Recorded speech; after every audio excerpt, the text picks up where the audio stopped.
आत्मा का वहां तात्पर्य लिया गया है अंतःकरण से। समझ रहे हो ना? जो अंतःकरण में अहंकार है उसको कहा गया वहां। वहां शुद्ध आत्मा को नहीं कहा गया। वहां मलिन, जो अंतःकरण धर्म को स्वीकार कर चुकी है। जैसे जीव कहना उस परब्रह्म परमात्मा स्वरूप अंश को एक तरह से निंदा करना है, उसकी निंदा करना है।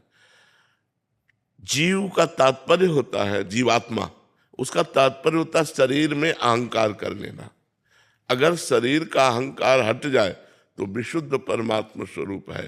तो जो अंतःकरण में एक मैं है, मन, बुद्धि, चित्त और अहंकार, जो अंतःकरण का मैं धर्म है वो कर्ता और भोक्ता भाव को प्राप्त होता है और उसमें आत्मभाव लिप्त रहता है, मैंपन।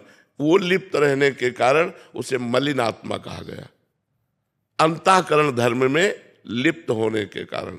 यदि अंतःकरण धर्म का वो साक्षी हो जाए तो मुक्त है, वो लिप्त नहीं है। और मुक्त और लिप्त में इतना ही अंतर है, जो वो अंतःकरण को स्वीकार किए हुए है। तो देखो, मन मांगता है, इंद्रियां देखती हैं, सुनती हैं, चखती हैं, लेकिन मैं क्या कहता हूं? मैंने खाया, मैंने देखा, मैंने भोगा, मैंने किया। तो अहंकार विमूढ़ आत्मा, ये अहंकार विमूढ़ आत्मा अंतःकरण धर्म को लेकर। जैसे एक आदमी रिक्शा चला रहा है तो हम रिक्शा वाले नहीं बोलते ए रिक्शा, वो खड़ा हो जाएगा, क्योंकि उसने रिक्शा से तदात्म कर लिया है, तो खड़ा हो जाएगा नहीं।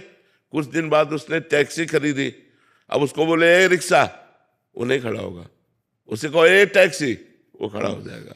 ना वो रिक्शा है ना वो टैक्सी है, लेकिन उसमें तदात्म होने के कारण वो अपने में आरोपित कर लेता है। ऐसे ना ये पंचभूत का शरीर, अंतःकरण, स्वभाव, ये आत्मा का नहीं है, लेकिन उसने स्वीकार कर लिया तो उसे जीवात्मा कहा गया, उसे विमूढ़ आत्मा कहा गया, उसे मूढ़ कहा गया, उसे पापी कहा गया।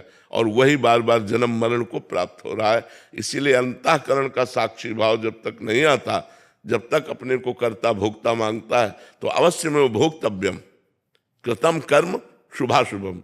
कृतम माने किए हुए शुभ अशुभ कर्म को अवश्य भोगना पड़ेगा। जब तक अहंकार है, कर्ता मिति मन्यते, मैंने किया, तो अवश्य में भोक्तव्यम कृतम कर्म शुभाशुभम। फिर उससे शुभ अशुभ कर्मों को भोगने के लिए बार बार जन्म, बार बार मरण। ये यद्यपि वो अजन्मा है, निर्विकार है, पर जैसे रिक्शा वाला अलग होने पर भी रिक्शा में तदात्म होने पर ए रिक्शा कहने पर खड़ा हो जाता है, ऐसे ही इस शरीराभिमानी होने के कारण उस आत्मा को, निर्लेप आत्मा को, निर्विकार आत्मा को, अजन्मा आत्मा को बार बार पुनरपि जननम पुनरपि मरणम पुनरपि जननी जठरे शयनम, ये बार बार उसको होना पड़ता है, बार बार माँ के गर्भ में जाना पड़ता है। अगर ज्ञान के द्वारा इसी अहंकार को नष्ट कर दिया जाए, विलीन कर दिया जाए, तो शुद्ध जो मैं है वो ब्रह्म स्वरूप है। शुद्ध जो मैं है, अंतःकरण धर्म से रहित मैं, जो अंतःकरण में मैं है वो मलिन आत्मा है। जो अंतःकरण रहित मैं है वो शुद्ध ब्रह्म है। और ब्रह्म एको ब्रह्म द्वितीयो नास्ति, वो एक है और वही मैं एक चराचर जगत में फैला हुआ हूं, ऐसा अनुभव होता है। यस जी, महाराष्ट्र श्री हरिवंश महाराज जी। महाराज जी, गुरु आज्ञा में दृढ़ निष्ठा कैसे आए? कैसे मालूम पड़े कि इस समय मेरे लिए क्या गुरु आज्ञा है? जब हमारा लक्ष्य दृढ़ हो जाता है भगवत प्राप्ति, तब हम गुरु आज्ञा का पालन करते हैं। जैसे हमें जाना है बांके बिहारी जी, हमें पता नहीं है, तो जो गाइड हमें मिलेगा हमको उसके इशारे पे चलना होगा, इधर से इधर। हम वहाँ ये नहीं बोल सकते कि ये रास्ता हम नहीं जाएंगे, नहीं, वो जो रास्ता बता रहा है उसी रास्ते पे चलते हैं। ये कब दृढ़ हुआ? जब बिहारी जी के दर्शन की लालसा हुई।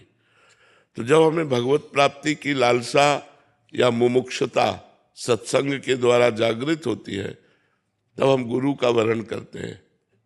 और जब गुरुदेव का वरण करते हैं और उनकी आज्ञा का पालन करने की उत्साह वृत्ति उसी में होगी जो भगवत प्राप्ति करना चाहता है। ऐसे हजारों लोग गुरु बनाते हैं लेकिन गुरु की अवज्ञा कर देते हैं।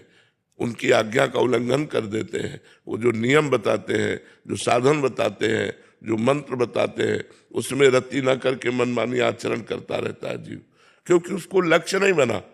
लक्ष्य क्यों नहीं बना? भोगैश्वर्य प्रसक्ता नाम तया प्रहत चेतसाम व्यवसायत्मिका बुद्धि समाधो न विधीयते।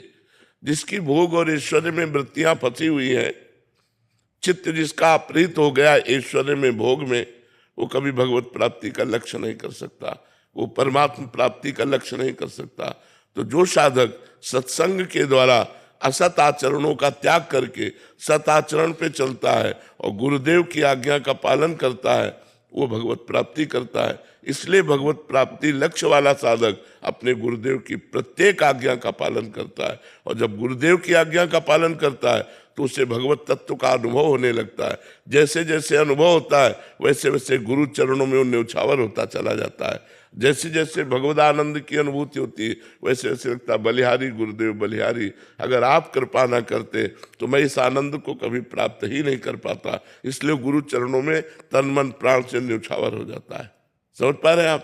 प्रभु, पर कभी कभी ऐसे भोग आते हैं कि वो लगता है कि ये तो कर्तव्य है इनको भोगना, तो मतलब कैसे मालूम पड़े कि ये भोग?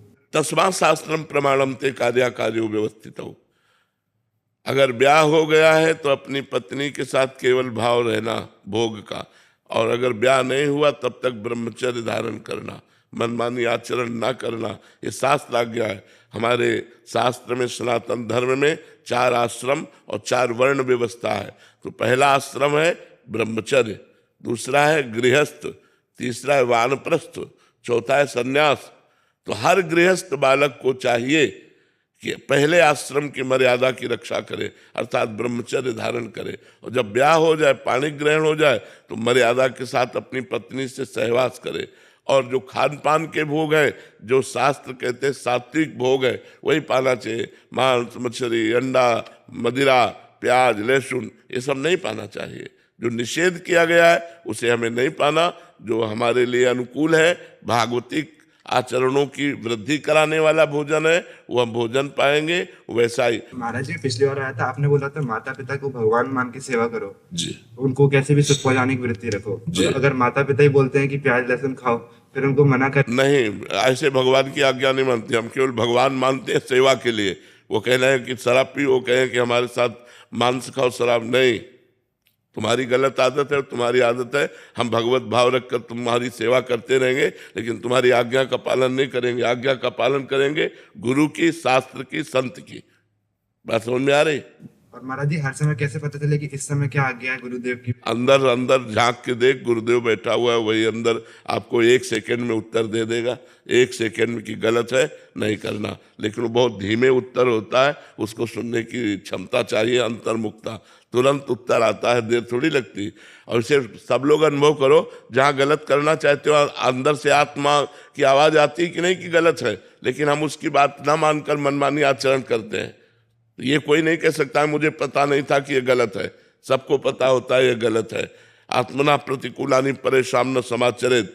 हाँ, जो हमें अच्छा नहीं लगता हम व्यवहार दूसरों के साथ ना करें, ये शास्त्र की आज्ञा है। हमारी बहन को कोई गलत दृष्टि से देखे, हमें बर्दाश्त नहीं, तो हम किसी की बहन को गलत दृष्टि से ना देखें। हमारे साथ कोई बेईमानी करे, ये हमें बर्दाश्त नहीं, तो हम किसी के साथ बेईमानी ना करें। आत्मना प्रतिकूलानि परेशान न समाचरित।